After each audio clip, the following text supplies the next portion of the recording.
Bhagavad-gita as it is, chapter 5, Karma Yoga, Action, Krishna Consciousness, text number 26. Kama Krodha Vimuktanam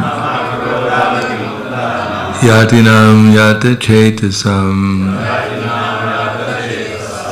Abhito Brahma Nirvanam Vartate Viditatmanam.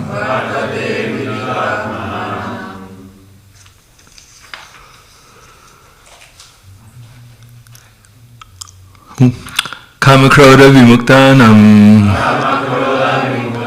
Yatinam Yata Chetasam Abhito Brahma Nirvanam Vartate Viditatmanam.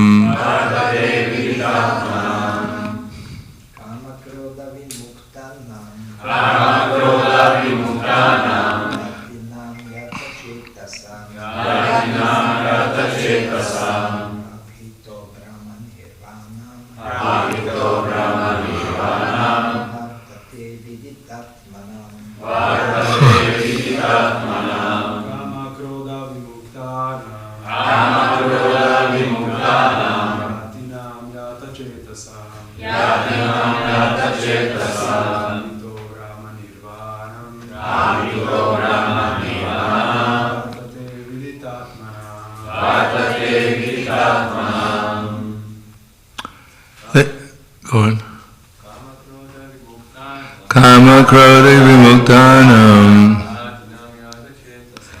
Abhito Chetasam Abhito Brahma Nirvanam Viditatmanam. Ladies.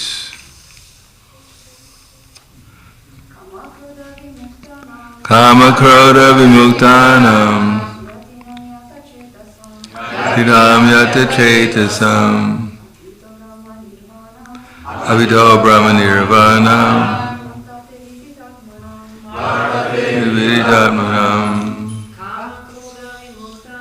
Kama Krodha Vimuktanam Yatinam Yata Chetasam Abhito Brahma Nirvanam Vartate Viditatmanam. Kama Krodha Vimuktanam Yatinam Yata Chetasam Abhito Brahma Nirvanam Vartate Viditatmanam. Kama from desires, Krodha and anger, Vimuktanam of those who are liberated, Yatinam of the saintly persons, Yata Chetasam who have full control over the mind, Abhita assured in the near future, Brahma Nirvanam liberation the supreme, Vartate is there, Viditatmanam of those who are self-realized. Translation and purport by His Divine Grace A.C. Bhagavad-gita Swami Prabhupada. Those who are free from anger and all material desires, who are self-realized, self-disciplined, and constantly endeavoring for perfection, are assured of liberation in the Supreme in the very near future. Please repeat. Those who are free from anger and all material desires, who are self-realized, self-disciplined, and constantly endeavoring for perfection, are short of liberation, the Supreme, in the very near future. Prabhupada's purport, of the saintly persons who are constantly engaged in striving towards salvation, the one who is Krishna conscious is the best of all. The Bhagavad-gita 5.26 confirms this fact as follows. Yad pada pankaja palasa lilasya bhaktya karma shayam grahitam ukritayanti santa tavam nariktam atayo yatayo piruda shuto ganastamarunam vadavasudevam. Just try to worship in devotional service Vasudeva, the Supreme Personality of Godhead. Even great sages are not able to control the forces of the senses as effectively as those who are engaged in transcendental bliss by serving the lotus feet of the Lord, uprooting the deep-grown desire for fruitive activities. In the conditioned soul, the desire to enjoy the fruit results of work is so deep that it is very difficult for even the great sages to control such desires. Despite great endeavors, the devotee of the Lord constantly engaged in devotional service in Krishna consciousness, perfecting in self-realization, very quickly attains liberation in the Supreme. Due to his complete knowledge and self-realization, he always remains in trance. To cite an analogous example of this, Darshane Dhyana Samsparshat Shara Matsya Korma Vi Angama Swanyapatyani Pushnanti Tataham Api Padmaja. By vision, by meditation, and by touch, only do the fish, the tortoise, and the birds maintain their offspring. Similarly do I also, O Padmaja. The fish bring up its offspring simply by looking at them. Well, that would be pretty easy. Wouldn't be much trouble. The tortoise brings up its offspring simply by meditation. That's pretty easy too. The eggs of the tortoise are laid on the land, and the tortoise meditates on the eggs while in the water. Wow. Similarly, the devotee in Krishna consciousness, although far away from the Lord's abode, can elevate himself to that abode simply by thinking of him constantly. By engaging in Krishna consciousness, he does not feel the pangs of material miseries. This state of life is called Brahma Nirvana, or the absence of material miseries due to being constantly immersed in the Supreme. Kama krodha vimuktanam yatinam yatachetasam abhito Brahma Nirvanam vartate viditatmanam. Those who are free from anger and all material desires, who are self-realized, self-disciplined, and constantly endeavoring for perfection, are assured of liberation in the Supreme in the very near future. Namo Vishnu Padaya Krishna Prasthaya Bhutale Srimati Bhaktivedanta Swami Namane Namaste Saraswatam Deve Gauravani Vicharane Nirvishesha Shnivadi Paskadhyade Sadharane. In this particular chapter, we've heard that Payasparshe Visaktatma Vindyatmini Sukham Sabrahma Yoga Yuktatma Sukham Akshayam Ashnute. Such a person, such a yogi, I think the words are yogi. Such a liberated person is not attracted to material sense objects. Is that what it says?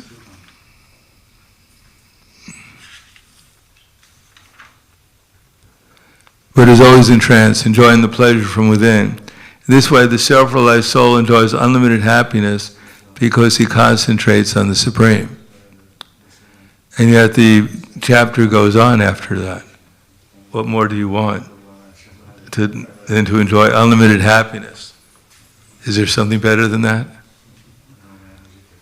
Add a little pain and misery to make it more interesting. So, but still, then Krishna says after that, Yehi samsparsha bhoga dukkha yone evate adyanta vanta kontiya nate shu ramate buddha.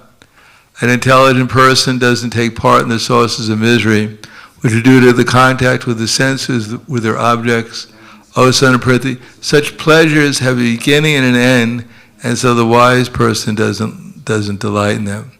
Shaknoti haiva yakshodum prakshariri mokshanat kama krodo bhavan vegan suyukta sasaki nara. Before giving up this present body, if one is able to tolerate the urges of the senses and check the force of desire and anger, he is a yogi and he is happy in this world. In other words, getting the higher taste is necessary. It's not an option.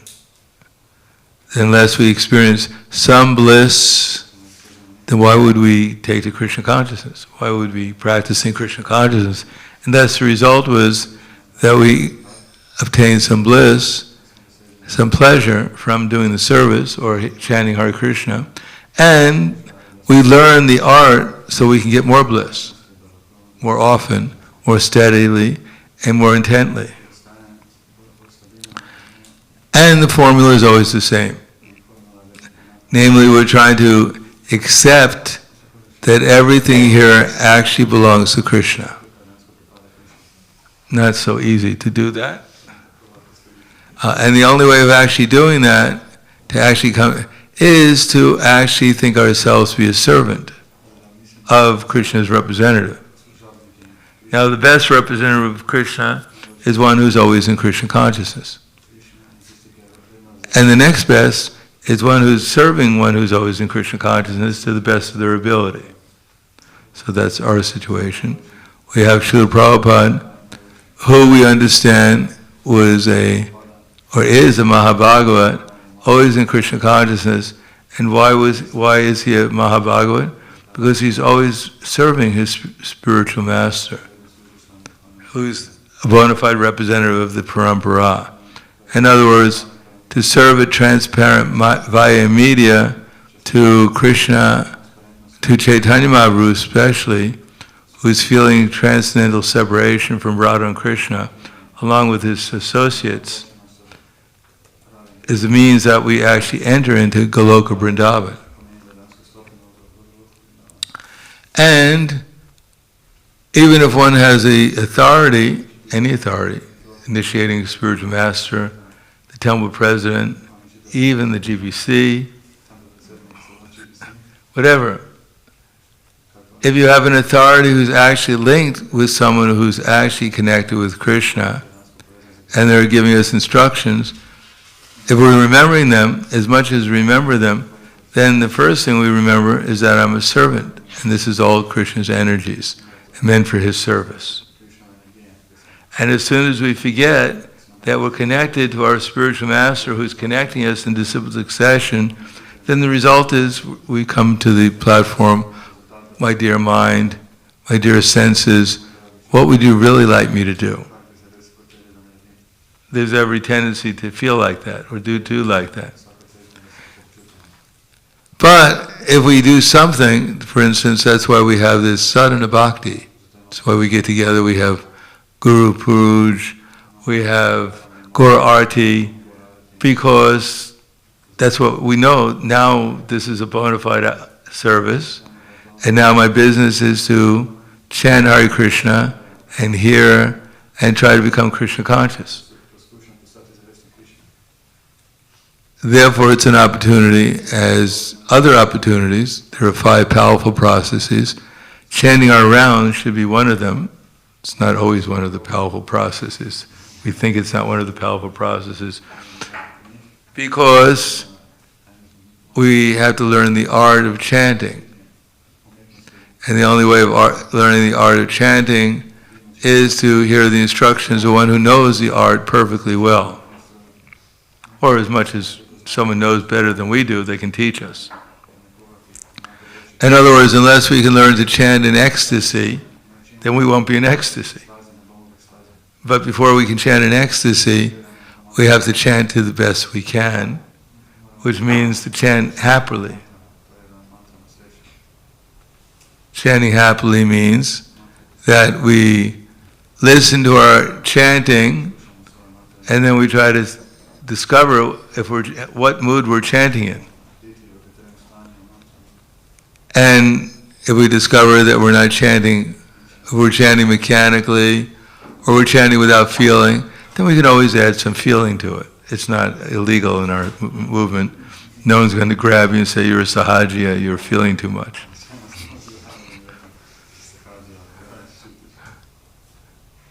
No, we're supposed to chant with some feeling, and the only way we can do that is to listen to those who are chanting with more feeling than we do. And the best one to listen to, our standard, is Prabhupada.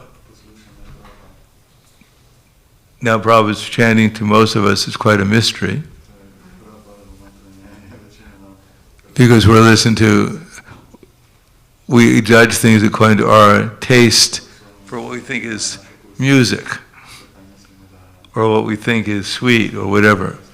To hear someone chant in ecstasy is not so easy for us, because we're not so used to, we're not so much discerning what ecstasy means.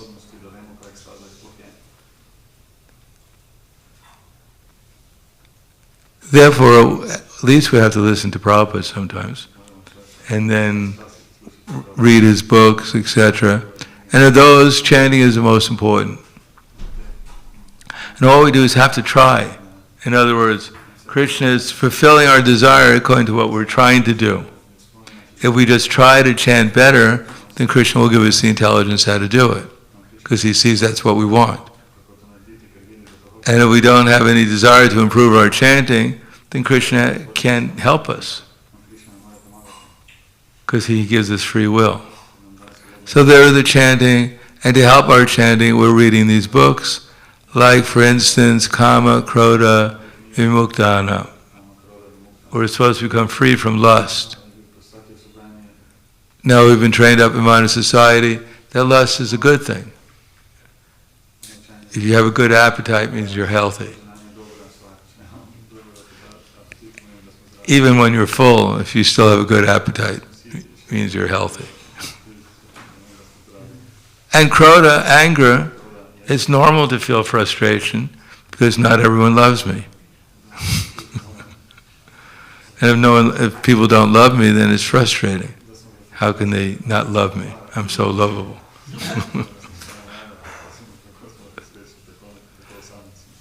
And then yatinam, yata chetas, control the mind. Unless we really have a taste for thinking about Krishna, and first of all a taste for serving Krishna, then it's very difficult to control the mind, because as soon as we don't feel happiness, then we look for something that will give us happiness. And if the conclusion is not, I'll find happiness in this service to Krishna, then we try other happinesses that we're accustomed to certain types of happiness. And in Kali Yuga, all the varieties of happiness have been made more easily available. Of course, we're living in the temple or near the temple, therefore we generally don't utilize the advantages of modern society and get on the telephone and order a pizza that's supposed to come in 15 minutes, or else it's free. Even if it's 12 o'clock at night. Still, in Kali Yuga, there is no time limit to when you should enjoy. Anytime, day or night, or in between the day and night at dusk. Anytime. Therefore, somehow or another develop a taste for either chanting, or reading Prabhupada's books, or worshiping the deities, or serving the devotees, or trying to purify our heart through devotional service and preach. Then there is some opportunity to think about Krishna. Thinking about Krishna, the easiest thing is if we try to feel his presence, especially when we're chanting the holy name or hearing about Krishna. If we try to feel his presence, then we can understand the difference between our material consciousness and our spiritual consciousness. Somehow or another, to become conscious of Krishna is a demarcation line between spiritual and material consciousness. Now, if we look at something that reminds us of Krishna, that's liberating. But to actually be Krishna conscious, that's spiritual. Liberation is good, and it's an opportunity to be conscious of Krishna, but just to be liberated is like what's called Tatastha platform. On the Tatastha platform, either we go deeper into our Krishna consciousness, or we get bored with being liberated and we fall back again into sense gratification. So sadhana bhakti very easily brings us to the platform of liberation or devotional service. But the problem is, as soon as we stop it, then immediately we start looking around something to enjoy. And depending upon what our level of consciousness is, it may be in one of the modes of nature, hopefully in goodness. Therefore it says here, yati chetasam. Controlling the mind means to actually try to enter into Krishna's name, which is an opportunity to feel his presence. And that's just like entering into an ocean. And then from that ocean will emerge Krishna, an ocean of transcendental feeling, and from there Krishna's form will appear. And then the form will deepen. In other words, it becomes just like watching a movie. Everyone likes to watch movies, but this movie is blissful. And it has an eternally happy ending. No ending. It's eternally happy with no any ending. It just goes on. And you can watch it day and night. Our transcendental television gets turned on, and it actually gets deeper and deeper and deeper, in the sense that first we'll just imagine see Krishna's form, and then they become alive. And they're just two-dimensional, they'll become three-dimensional, and it's all spiritual. And then we can actually see the picture is moving. Bhakti Baba Maharaj is showing me his new video that he made with what do they call it? AI? What does AI stand for? Artificial intelligence. So he was showing me, he went on the internet and he had a picture of Bhaktisiddhanta Saraswati Prabhupada, and then he was using AI to have him give a lecture. Similarly, Bhaktivinoda Thakur, as a young man, was giving a lecture too. And he made AI can be useful. But we have AI, we have real intelligence. We don't need artificial intelligence. We have real intelligence. Krishna can give us real intelligence, so much more profound than any AI can give us. Can actually be in our heart. And as soon as it's AI, the real intelligence is within our heart, and we can actually see Krishna's pastimes, because they're going on in the Bhagavatam. They're going on eternally.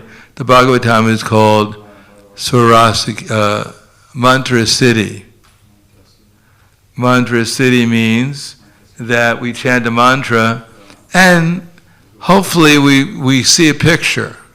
That's why Prabhupada especially wanted these pictures, like we have Mother Yasoda and Gopal. Of course, we're looking at them, sometimes we might be thinking, well, that's a nice picture. But actually they're looking at us and wondering, well, that could be a nice devotee. I wonder when they're going to wake up. Nice to see them back again. I've been waiting for them. So we look at, but actually there's, in each one of these pictures, inconceivably, the pastimes are actually going on. The personalities in these pictures, they're actually having an eternal pastime right there in the picture. How they do it, don't ask me. You better ask them. Well, that's why Krishna is inconceivable, that he can come here as the Panchatattva. And it's not like this is just some representatives of the Panchatattva. This is the Panchatattva. The same Panchatattva that was here 500 years ago is now in Zerbatov Avenue Street, engaged in the Sankirtan movement. And that Sankirtan movement can actually go on within our heart. And when we feel, we could feel Krishna's presence outside also, if we have the right attitude. And we can feel easier, generally speaking, because the mind is like the center of all our senses. When we put Krishna in our heart, not even artificially, just trying to imagine him,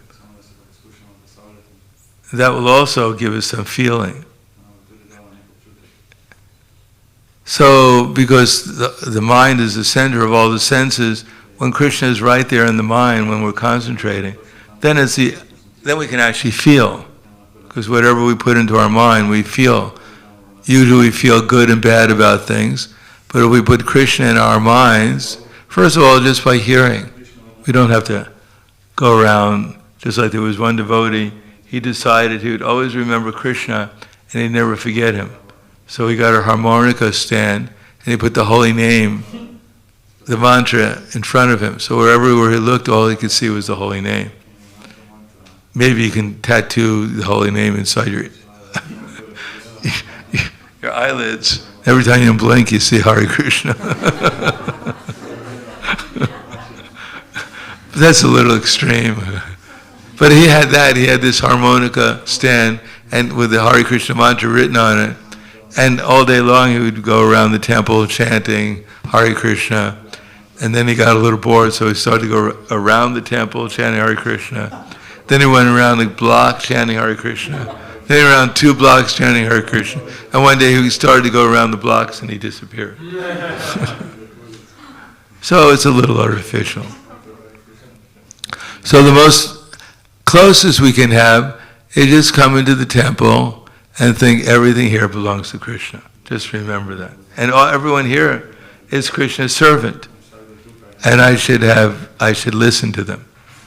Now, if we never listen to anyone, someone says, can you take out the garbage? We go, get lost.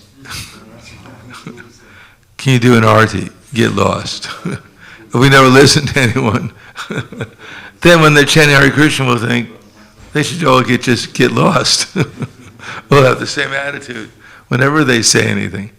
But if we serve the devotees, actually listen to what they have to say, and actually do what they have to say, then when we hear them chanting Hare Krishna, we'll actually listen to them and actually appreciate what they're doing. That's the quickest way of having to make friends and influence people. You don't have to read a whole lot of books. You just have to serve. And then everyone else will, when you hear them, you'll appreciate them and they'll appreciate you. Because anyone who appreciates you, you have to appreciate them. It's pretty hard to... He loves me, but... sometimes feel like that. But if someone really appreciates you for your good qualities, then automatically you start looking around for their qualities, good qualities. Because anyone who appreciates you, they must have some good qualities, at least that quality of appreciating me. That's the best quality they have. At least we can acknowledge they have one good quality. That's why when we go on book distribution, practically the whole thing is just to appreciate people. Isn't that right? The austerity is just to find something good in everyone. You never go up to someone and say, my dear sir, please take this book. You're disgusting. This will make you nice. No, you're so wonderful. I'm enlivened by your presence, by your association. And this book, it matches your dress or your coat, and it'll make you even more wonderful. So please take it, because this is my gift to you, because I appreciate you so much. I'm just here to make you happy, and I believe this book will make you even more happy than you are. And then people think, well, this person's pretty intelligent. They appreciate me, so they must have real good intelligence. This is what intelligence is meant for.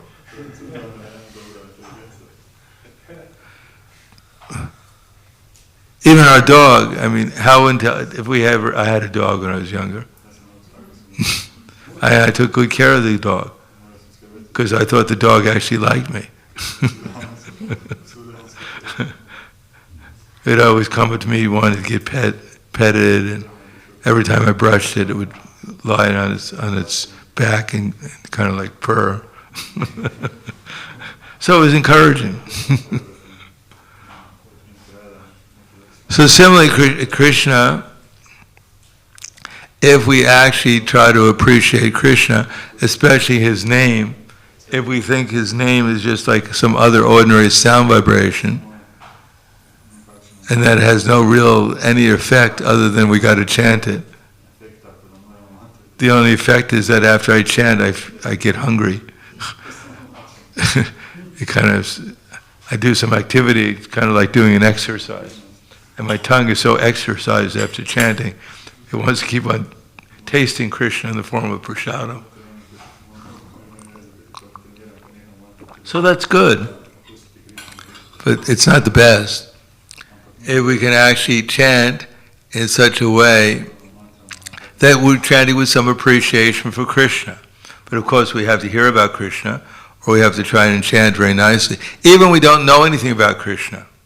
But if we just chant very nicely, sweetly, if we hear from a pure devotee, and then we chant sweetly, then the result is, Krishna will reveal himself to us.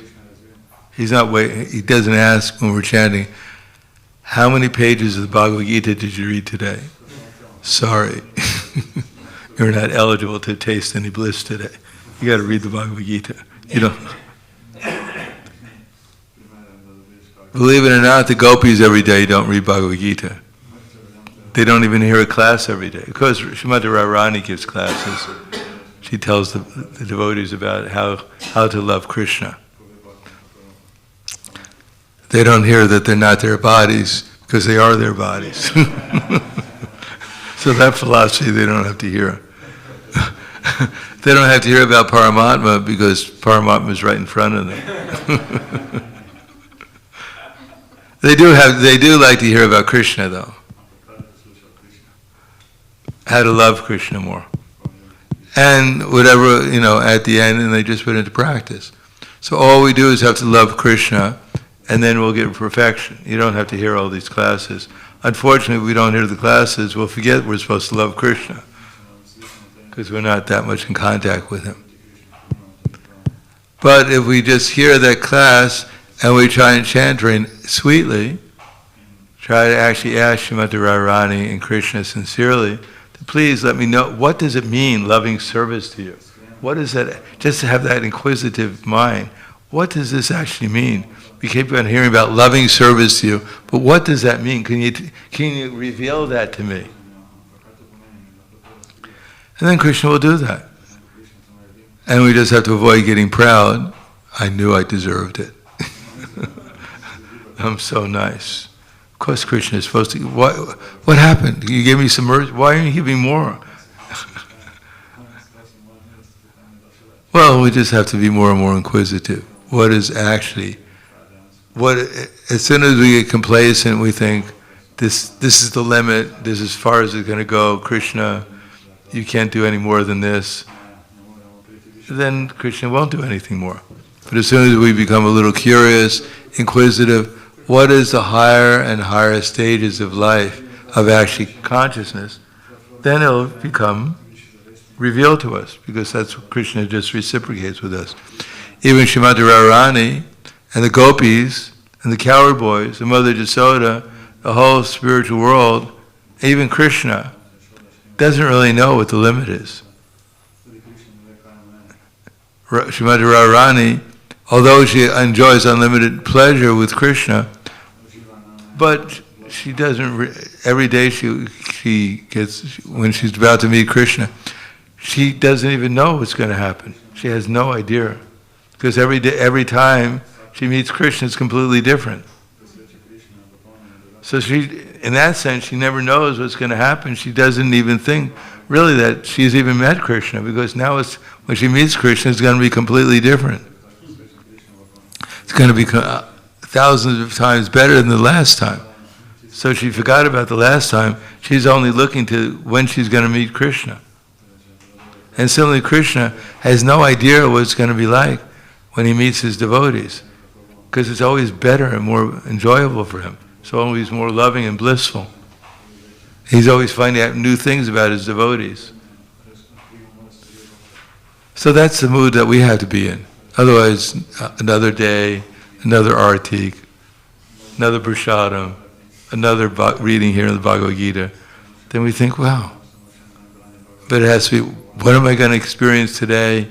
What is Krishna going to be like? What is the holy name going to be like? What is the philosophy going to be like? What is meeting a devotee going to be like?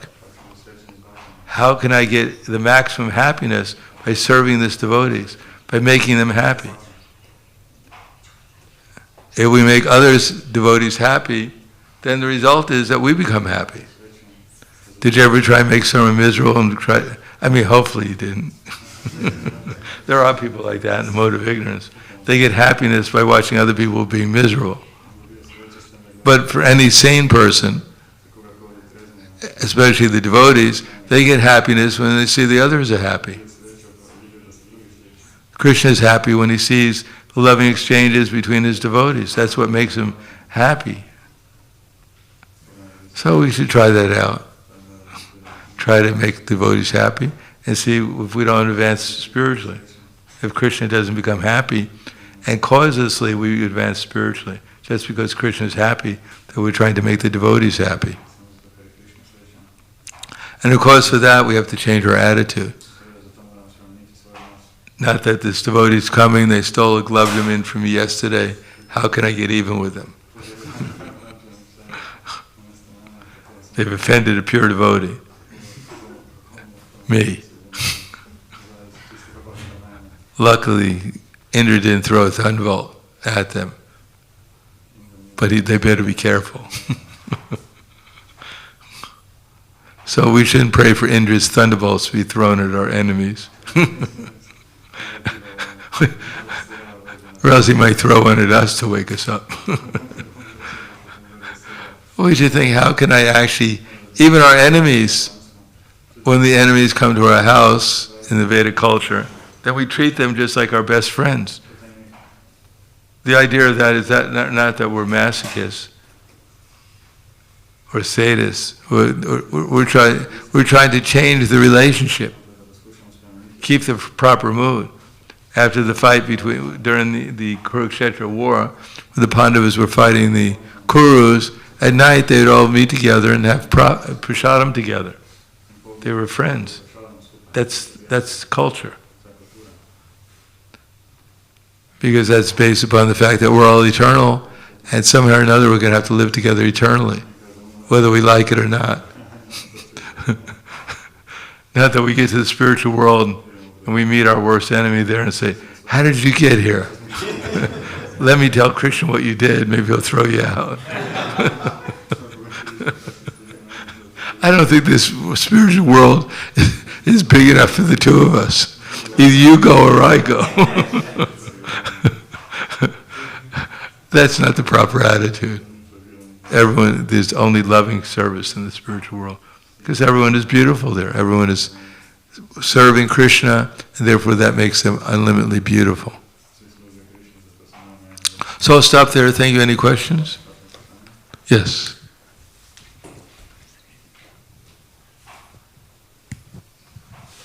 I've got Hare Krishna. So it seems that impersonal liberation is more stable, in a sense that devotees achieve liberation so easily, and then we tend to kind of not appreciate it that much and just fall down very easily. Well, we only achieve a certain level of liberation. Just like we may chant and get some pleasure, but we only, when we're covered, we only achieve a certain level of pleasure. So real liberation, complete liberation out of the bodily concept of life, it's like Prabhupada gives the example of someone who's in prison for a long, long time, and suddenly they let him out of prison. How, he says, prasanatma, how joyful one feels. So we get some liberation, we forget about our miseries, but then we don't get higher enough pleasure, higher enough standard of liberation, therefore we fall back quite quickly. But if one is actually out of this material concept of life, free from all fear, from all anxiety, from all the threefold miseries, the fourfold miseries, then the result is that one will stay there for a long time before he gets bored. The second question is, what breed was it, the dog? It was a Cocker Spaniel. Thank you. Cocker Spaniel. What's that? Lollipop.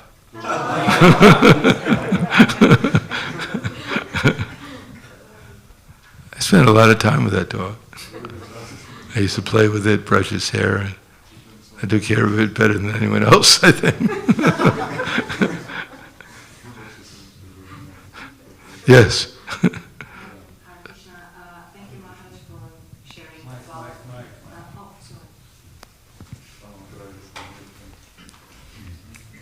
about. Thank you for sharing the part when you said about the controlling the mind. I was thinking to ask you a personal question, but now I have maybe sub-question as well. So the first question, which is more personal, I would like to hear from you. When Prabhupada was asked about the mind, what should I do with the mind? And then Prabhupada's answer was, what do you mean about the mind? Just chant and hear. So that personal question for you is how you understood that answer from Srila Prabhupada. How did you put it in practice? What about the mind? So this is personal question and... Well, I guess we could go one at a time. Okay. Well, I wrote to Srila Prabhupada, I think it was in 1970 or maybe 71. I asked him, when I chant Hare Krishna, is it all right if I meditate upon Krishna, his pastimes? And Srila Prabhupada wrote me back, he said, no, you should not meditate on Krishna's pastimes. You should chant and hear, and if Krishna's pastimes come to you automatically, spontaneously, that's very nice, but not that we're artificially trying to remember. So, on the other hand, if we chant, then Krishna will give us, and we're trying to hear, then gradually Krishna will give us intelligence so that we can actually feel Krishna's presence in the name, and generally spontaneously will come, especially to remember Prabhupada. In other words, one time I heard that, this is when I first joined the movement, that Prabhupada was always remembering his spiritual master. So I just thought, wouldn't that be nice if one day I could always remember Prabhupada? And then the next day I always remembered Prabhupada throughout the whole day. Of course I never did that again. But anyhow, Krishna fulfilled my desire. So to remember Prabhupada, then it's very difficult to deviate from devotional service, especially if you're remembering him as a servant. Then, the whole day goes quite well. So we chant remembering Prabhupada's instructions, or those who are repeating Prabhupada's instructions, because Prabhupada also has his associates who are acting as his instruments, so they're not different. Then the result is that we follow those instructions, then naturally we'll remember that most important thing, try to listen to our chanting, and try to see how nicely we're chanting, and just try to improve it. And that desire alone will mean that Krishna will give us the intelligence how to do that. And then what will happen is that we'll be able to feel Krishna's presence in his name, and spontaneously, things that we're attracted to, that we'll spontaneously remember them. It won't be any effort. And then when we remember them, it won't be, as it deepens, then, it becomes more and more deeper, our remembrance of it. But of course, we get distracted. It doesn't take much to get distracted. We just have to hear a noise or smell something or look at someone, or immediately we get distracted, and then we have to kind of almost start all over again. Go back to the basics and then build up again. Thank you so much for sharing this. So if I understand correctly, because the second part was the question which you already answered about the feeling, not thinking about the mind, but how I feel Krishna's presence, which is also, of course, in the mind, but still. So, if my understanding is just chanting here and then Leelas or meditation on Krishna will automatically come from hearing. So no effort from my part about some Leela which I want, it's just chant and hear, that's enough, that everything else will come. Yeah, we should chant feelingly to Krishna, that's the best thing, and then try to feel his presence. And because we're trying to feel his presence, if we actually listen with attention, listen to others chanting especially, then the result is when Krishna sees that we have desire to feel his presence, then Krishna will give us the intelligence to feel his presence. That was my question, how to feel his presence. That would be Krishna also gives artificial from my side, for example. Krishna gives us the intelligence. It's not like we have to, it's transcendental. It all depends on our desire. If we just desire to feel like that, and Krishna gives us the intelligence, then it happens immediately. It's not we don't have intelligence independent, we don't have anything independent of Krishna. And everything depends on our desire. So we have a sincere desire to feel his presence, then the result is that Krishna will allow us to feel his presence. Now, when I first joined the movement, well, I had some transcendental experiences even before I joined. So then when I joined, when I was chanting, I could actually feel his presence for a couple of years. Every time I chanted, I felt him, his presence, Srimati Radharani, Baladev, Lord Balaram. I felt their presence all the time. But I knew I was in Maya, which was quite a contradiction. I was thinking, I'm still bewildered by the illusory energy, but somehow or another Krishna is allowing me to feel their presence every time I chant. Because it was easy to chant at that time, because it was actually enjoyable. And also the deities, I could feel their presence. But, it didn't take any intelligence to do that. It was just happening. And then I knew it wasn't going to last because I realized I was in Maya. And then I realized I had to learn the process of actually coming back to where I began, Krishna consciousness. And that's what I've been doing for the last 50 years or so, 55 years. Just getting back to where I started.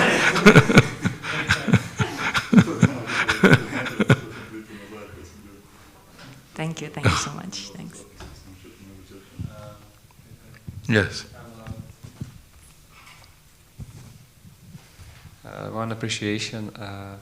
When you said about appreciating others, I see this as a key thing that Prabhupada said, we are going to lead this movement by love and trust, but I don't see any love and trust if you don't appreciate first others, and then serve with others, and then trust develops, and the loving service to each other develops. So thank you for also confirming this. Love and trust also means love and truth. Yeah, okay. In other words, you can't trust someone who's not truthful. It's foolish to trust someone who's not truthful. But we should find out what the truth that are within others, and then trust them to that extent that they're truthful. To trust someone who's a thief with your money is not a good idea. You'll be disappointed. But to trust someone who's who's honest, but a little critical, whatever else, you don't learn from them how to appreciate others, but you learn from them how to be trusting, how to be honest. So we have to see the good qualities in others, and to that extent we can trust them. Okay. I thought that when you say truthful, how truthful he is, that he is not his body, and I don't know how much he realizes. That's also truthful. I mean, if there's an honest person in the mode of goodness, you can trust them with your money because they're honest. Now, someone who's not, another type of trust is how much they're truthful, how much they're out of the bodily concept of life, how much they're actually engaged in Krishna service, how much they're sincerely trying to make spiritual advancement. Then when you see that, you can trust them when they're telling you something about their Krishna consciousness, or how how you can advance in Krishna consciousness. You can trust them to that extent, because you see they're sincere, and then you can, if you follow them, you'll become as sincere as they are, at least. But if someone says, come to the program every day, and you never see them at the program, you start wondering, why don't they come? Why do they keep on telling you to come and they never come?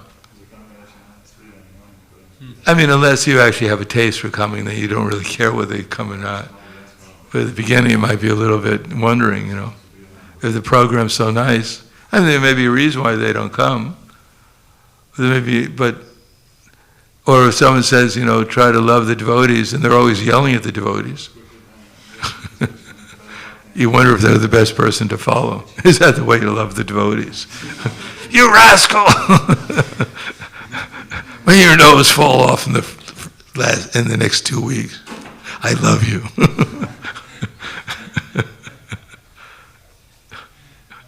Thank you for this additional dimension. I didn't think about this. I have a question regarding this meeting, spiritual meetings that are actually always new, always fresh, and it looks like it never happened before. I also think I read like that when Hare Krishna meets, they're like always like the first time they meet. It's never like, oh, that guy, that guy there. So I was just thinking about these pastimes that are manifested in material world, like with Pandavas. So it seems like it kind of manifests in a similar way every time, or like the same or similar way. So are they also like in this way spiritual, that they feel like they're the first time happening? Yeah, good. The whole spiritual world is like that. It's always new and fresh. Do you ever wake up in the morning and think, well, I'm the same old person, the same old soul? No, we're always new and fresh to ourselves. Isn't that right? Everyone loves themselves even more every day. Because we're spiritual, so spirit is always fresh. It's always new and fresh. It's our body and mind that's the problem, not the soul. And even the body and the mind aren't become a problem once they're engaged in Krishna service, sincerely engaged in His service. Then they see everything we see as an opportunity. The pain is an opportunity to concentrate on Krishna. The bliss is an inspiration to concentrate. Everything becomes an inspiration and an impetus to become more Krishna conscious. Even the body becomes a friend. All right. Grantaraj, Srimad Bhagavad-gita, Ki Jai, Srila Prabhupada, Ki Jai, Gaur Brahmananda.